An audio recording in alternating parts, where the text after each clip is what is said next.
Today we'll learn English vocabulary word. It is amnesty and it is a noun. Its meaning is a decision made by a government that allows political prisoners to go free or people who did particular crime.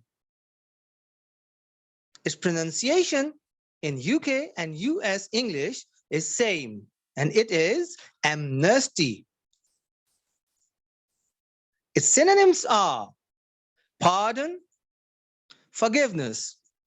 Its antonyms are punishment and penalty. Look at the sentences. The political government gave amnesty to all political prisoners in Pakistan in 1988. Another sentence is, this tax amnesty intends to make illegal income legal. Thank you for watching.